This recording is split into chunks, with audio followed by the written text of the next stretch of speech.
Movie start होती है और हमें एक एलियट नाम के आदमी को दिखाया जाता है जो कि मरे हुए लोगों का फ्यूनरल तैयार करने का काम किया करता था ताकि वो लोग अपने फ्यूनरल पर अच्छे से दिख सके और वो जिंदा लगे। उसके बाद एलियट एक बॉडी का फोटो लेता है और ये सीन यहीं पर खत्म हो जाता है। अब अगले सीन में हमें पॉल और एना नाम के एक कपल को दिखाया जाता है जो कि अपने बेड पर एंजॉय कर रहे होते हैं। अब पॉल तो इसमें एंजॉय कर रहा था लेकिन एना इसमें बिल्कुल भी एंजॉय नहीं कर रही थी। पॉल एना से कहता है कि तुम्हारी परेशानी क्या है, लेकिन एना उसे कुछ भी नहीं बताती। अब क्योंकि एना एक प्राइमरी स्कूल में टीचर होती है और यहाँ पर जैक नाम के एक बच्चे से इसकी काफी अच्छी दोस्ती होती है, लेकिन जैक का बिहेवियर काफी ज्यादा अजीब होता है। अब हमें दिखाया जाता है कि एना अपने स्कूल में काफी ज्यादा अजीब चीजों को एक्सपीरियंस करती है। अब स्कूल खत्म होने के बाद में एना को अपने एक पियानो टीचर के फ्यूनरल पर जाना था और तभी यहाँ वो जैक को बाहर देखती है। वो उससे कहती है कि क्या मैं तुम्हें घर छोड़ दूं, लेकिन जैक उससे कहता है कि नहीं, मेरी माँ मुझे लेने आ रही है। अब इसके बाद एना मेडिकल में पहुंचकर कुछ दवाइयाँ लेती है और साथ ही वो एक पार्लर में जाकर अपने बालों को रेड कराती है और इसके बाद अपने पियानो टीचर के फ्यूनरल पर पहुंचती है। और एना को यहाँ पर भी काफी अजीब फील हो रहा था, जैसे कि उसका पियानो टीचर सांस ले रहा हो। अब क्योंकि यहाँ पर एलियट भी होता है और वो एना को ऐसी अजीब हरकतें करते हुए देख लेता है। अब शाम को एना का बॉयफ्रेंड पॉल उसे डिनर पर इनवाइट करता है और आज वो यहाँ पर एक रिंग लेके आया होता है क्योंकि वो एना को प्रपोज करने वाला था। वो यहाँ एना से कहता है कि मैं जल्द ही शिकागो जाने वाला हूँ। अब यहाँ आपस में बात करते ही इन दोनों की लड़ाई हो जाती है और एना पॉल के बिना बात सुने ही यहाँ से चली जाती है। अब बाहर का मौसम काफी ज्यादा खराब होता है और एना अपनी चलती गाड़ी पर अपना फोन निकालकर एक नंबर डायल करती है और तभी यहाँ पर सब ब्लैकआउट हो जाता है, यानी कि एना का एक्सीडेंट हो चुका है। अब इसके बाद हमें अगले सीन में एलियट को दिखाया जाता है जिसके पास एक नई बॉडी आई होती है और ये बॉडी किसी और की नहीं बल्कि खुद एना की ही होती है। अब यहाँ पर एलियट एना के कपड़े कैंची से काटता है जिसके अंदर एना ने एक बहुत ही खूबसूरत रेड ड्रेस पहनी रखी थी। एना के सर पर एक गहरा घाव बना होता है और तभी यहाँ पर एना की आंखें खुल जाती है। वो यहाँ एलियट से पूछती है कि आखिर मैं कहाँ पर हूँ, जिस पर एलियट उसे बताता है कि 8 घंटे पहले तुम्हारा एक्सीडेंट हुआ था और तुम्हारी जान जा चुकी है और ये बस तुम्हारी बॉडी ही है। लेकिन एना को यकीन नहीं हो रहा था कि वो मर चुकी है क्योंकि वो एलियट से बोल भी पा रही थी और उसे सुन भी पा रही थी और इसीलिए एलियट उसे उसका डेथ सर्टिफिकेट दिखाता है। वो एना से कहता है कि तुम्हारा 2 दिन बाद फ्यूनरल है और वो उससे कहता है कि तब तक तुम्हारी आत्मा तुम्हारे बॉडी में ही रहेगी और जब तुम्हें दफना दिया जाएगा तो वो चली जाएगी। अब एलियट इससे बात कर पा रहा था क्योंकि उसके पास शक्ति होती है कि वो जिंदगी और मौत के बीच फंसी हुई आत्माओं से बात कर सकता है और यहाँ पर सिर्फ एलियट ही ऐसा होता है जो एना को सुन सकता है। और अब एलियट एना से ये सब बातें कहकर यहाँ से चला जाता है, लेकिन यहाँ पर एना को अभी भी यकीन नहीं हो रहा था क्योंकि वो सोच रही थी कि ये बस एक डरावना सपना है। दूसरी तरफ हमें पॉल को दिखाया जाता है और इसे पता नहीं होता है कि एना मर चुकी है। वो एना के नंबर पर कॉल करता है लेकिन एना का फोन एलियट के पास होता है और वो पॉल के फोन को कट कर देता है। अब इसके बाद हम देखते हैं कि पॉल एना के घर में पहुंचता है जहां पर उसे उसकी मां से पता चलता है कि एना की डेड हो गई है। अब यहाँ पर पॉल को भी इस बात पर यकीन नहीं हो रहा था और वो ये सुनकर काफी ज्यादा दुखी हो रहा था, लेकिन यहाँ पर एना की मॉम बिल्कुल नॉर्मल दिख रही थी, जैसे कि उसे इस बात का कोई फर्क ही ना पड़ा हो। दूसरी तरफ हमें एलियट को दिखाया जाता है जो एना की बॉडी को फ्यूनरल के लिए तैयार कर रहा था और वो यहाँ एना के घाव को टाके लगा रहा होता है, लेकिन यहाँ पर एना को इसका बिल्कुल भी दर्द महसूस नहीं हो रहा था। और इसके बाद एलियट एक इंजेक्शन एना के गले पर लगाता है ताकि उसके बॉडी के मसल्स एकदम रिलैक्स रहे। अब इसके बाद एना की मॉम आती है उसे देखने के लिए। वो यहाँ आकर कहती है कि जाने वाला तो चला जाता है, लेकिन उसके जाने से जो दुख उसकी फैमिली को होता है वो खुद भी नहीं समझ सकता।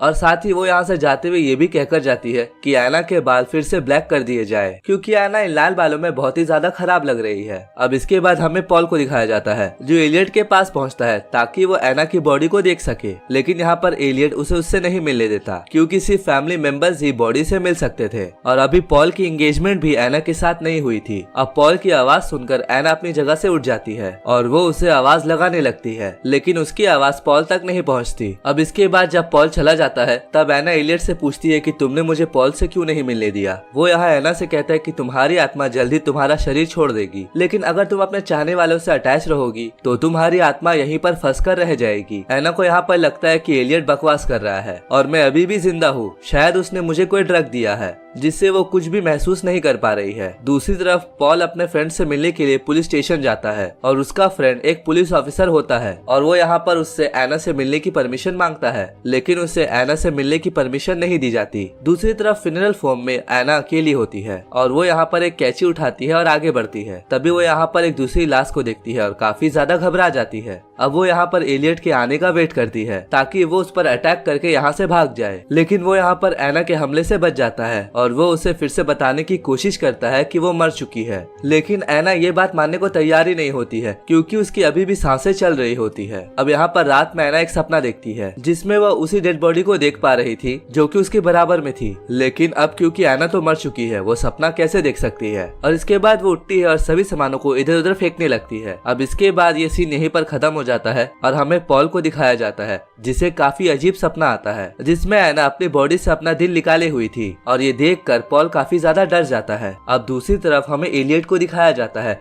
जो एना के पास होता है और वो अपने कार में फ्यूल डलवाने जाने वाला था, लेकिन एना चुपके से उसके जेब से फ्यूनरल होम की एक चाबी निकाल लेती है और इसके बाद वो सीधा एलियट के ऑफिस में पहुंचती है और वो यहाँ पर आकर पॉल को कॉल करती है और उसे बताती है कि मैं अभी तक जिंदा हूँ। लेकिन अब यहाँ पर पॉल को लग रहा था कि कोई एना बनकर उसके साथ मजाक कर रहा है और इसीलिए वो फोन को कट कर देता है। अब इस चीज से एना काफी ज्यादा नाराज होती है और तभी यहाँ पर एलियट भी पहुंच जाता है। एलियट एना को आईने में दिखाता है और कहता है कि देखो तुम मर चुकी हो और तुम्हारे लिए यही अच्छा होगा कि तुम सब कुछ भूल कर अपनी मौत को एक्सेप्ट करो। लेकिन यहाँ एना नोटिस करती है कि उसकी सांसों से आईने पर भाप जम चुकी है जिसे कि एलियट चुपके से साफ कर देता है। अब यहाँ पर नीचे एना का वही फेवरेट स्टूडेंट जैक खड़ा होता है और वो यहाँ से एना को देख लेता है। अब यहाँ पर एना ये बात मान लेती है कि वो मर चुकी है और अब वो एलियट का साथ दे रही थी। अब यहाँ पर एलियट एना के लाल बालों को ब्लैक डाई से डाई कर देता है। अब इसके बाद एना सपने में पॉल को देखती है, लेकिन वहाँ पर एलियट होता है जो कि एक पुलिस ऑफिसर के भाई की बॉडी को तैयार कर रहा था उसके फ्यूनरल के लिए। अब इसके बाद एना एलियट से पूछती है कि क्या मेरी मॉम मेरे डेड पर रोई थी, लेकिन यहाँ पर एलियट एना को बताता है कि तुम्हारी मॉम तुम्हारे डेड पर बिल्कुल भी नहीं रोई। इसके बाद एना एलियट से पूछती है कि क्या पॉल मेरे डेड पर रोया था, लेकिन यहाँ पर एलियट उससे झूठ कह देता है कि वो भी नहीं रोया था। अब ये बात सुनने के बाद एना बहुत ज्यादा दुखी होती है और इसके बाद एलियट उसमें एक ड्रग इंजेक्ट करता है। दूसरी तरफ पॉल एना के स्कूल में पहुंचता है जहाँ पर वो उसकी चीजें लेने गया था और अब यहाँ पर उसे जैक मिलता है और अब यहाँ पर वो पॉल को बता देता है कि उसने एना को फ्यूनरल होम में रेड ड्रेस पहने खड़ा देखा था, लेकिन पॉल को ये सारी बातें फिजूल लगती है और वो उल्टा जैक को ही एक थप्पड़ मार देता है जिसका उसे बाद में काफी ज्यादा अफसोस भी होता है। दूसरी तरफ हमें फ्यूनरल रूम में एलियट को दिखाया जाता है जो कि सब डेड बॉडीज की फोटो कलेक्ट करके रखता है और तभी दूसरी बॉडी का भाई भी वहाँ पर पहुँच जाता है जो कि एक पुलिस ऑफिसर था और तभी वहाँ एना की बॉडी में कुछ हलचल होती है और यहाँ पर ये पुलिस वाला ये बात नोटिस ही नहीं कर पाता। दूसरी तरफ जैक को दिखाया जाता है जो बार बार फ्यूनरल में जाता है क्योंकि वो भी मरे हुए लोगों से बातें कर सकता था और ये बात एलियट को भी पता लग गई थी और एलियट उसे कहता है कि मैं तुम्हें सब कुछ सिखाऊंगा जो कुछ मैंने सीखा है। दूसरी तरफ पॉल को उस बच्चे जैक की बात याद आती है कि जिस दिन पॉल उससे प्रपोज करने वाला था उस दिन एना ने अपने ड्रेस के नीचे रेड ड्रेस पहनी रखी थी और उसने उसे रेड ड्रेस में देखा था, तो हो सकता है कि जैक शायद सही कह रहा हो। पॉल फिर से तुरंत फ्यूनरल होम जाता है क्योंकि अब उसे लग रहा था कि शायद एना जिंदा है, लेकिन यहाँ पर एलियट जैक की बातों को झुटलाता है। वो कहता है कि वो बस छोटा सा एक बच्चा है और वो कुछ भी कह सकता है, लेकिन पॉल यहाँ नहीं मान रहा था। इसके बाद एलियट उसे पुलिस की धमकी देता है और उसे यहाँ से भगा देता है और इसके बाद पॉल पुलिस स्टेशन पहुँचता है और वो यहाँ अपने दोस्त टॉम से मिलता है। वो उससे कहते हैं कि शायद एना अभी जिंदा है और उसे जरूर कोई ना कोई ड्रग दिया गया होगा। अब एक दूसरा पुलिस ऑफिसर पॉल की बात पर सहमति जताता है। वो कहता है कि हाँ ऐसा हो सकता है क्योंकि हाइड्रोनियम ब्रोमाइड से किसी की भी बॉडी को पैरालाइज किया जा सकता है, लेकिन अब क्योंकि पॉल के पास कोई भी ऐसा सबूत नहीं होता इसीलिए यहाँ पुलिस उसकी कोई भी हेल्प नहीं कर पाती। दूसरी तरफ एना की फ्यूनरल की पूरी तैयारी हो रही थी और यहाँ पर एलियट उससे बातें कर रहा होता है। वो उससे पूछता है कि तुम्हें तुम्हारी जिंदगी से क्या चाहिए था और वो एलियट से कहती है कि वो बस खुश रहना चाहती थी, लेकिन वो प्यार नहीं करना चाहती थी क्योंकि प्यार इंसान को बस दुख देता है। अब क्योंकि एना पॉल से बहुत ज्यादा प्यार करती थी लेकिन वो कभी उसे कह ही नहीं पाई थी और अब एना की फ्यूनरल की पूरी तरह से तैयारी हो चुकी थी और अब हम यहाँ देखते हैं कि एलियट एना को फिर से वही ड्रग देता है जो उस पुलिस ऑफिसर ने पॉल को बताया होता है। अब यहाँ एना पॉल से कहती है कि मैं आखिरी वक्त अपने आप को आईने में देखना चाहती हूँ और आईने में फिर से एक बार उसके सांसों के भाप आईने में जम जाती है। अब इससे एना भी समझ जाती है कि वो मरी नहीं थी, वो अभी भी जिंदा है और एलियट उससे सिर्फ झूठ ही बोल रहा है। अब इतने में एना कुछ कर पाती बहुत देर हो चुकी थी क्योंकि एलियट उसे ड्रग का इंजेक्शन दे देता है। इसके बाद सभी लोग एना के फ्यूनरल में पहुंच जाते हैं और अब यहाँ पॉल उसे एंगेजमेंट रिंग पहनाता है, जिसके बाद पॉल एना की तस्वीर सभी के साथ लगा देता है और अब इसके बाद एना को दफनाया जाता है। लेकिन एना यहाँ पर जिंदा होती है और एना अपने कॉफिन के अंदर से ही चिल्लाने लगती है। अब यहाँ पर रात को पॉल बहुत ज्यादा शराब पी रहा होता है और वो एलियट से कहता है कि मुझे पता है कि एना जिंदा है। और अब एलियट यहाँ उससे कहता है कि हाँ, हो सकता है कि एना जिंदा हो और तुम अपना कीमती समय बर्बाद मत करो। जिसके बाद पॉल अपना बिना समय बर्बाद किए कब्रिस्तान की तरफ निकल जाता है, लेकिन उसने बहुत ही ज्यादा शराब पी रखी थी और एक फ्लैश के साथ ये सीन यहीं पर एंड हो जाता है। और दूसरी तरफ एना भी अपने कब्र को अंदर से खोद रही होती है, लेकिन इसका कोई भी फायदा नहीं हो रहा था।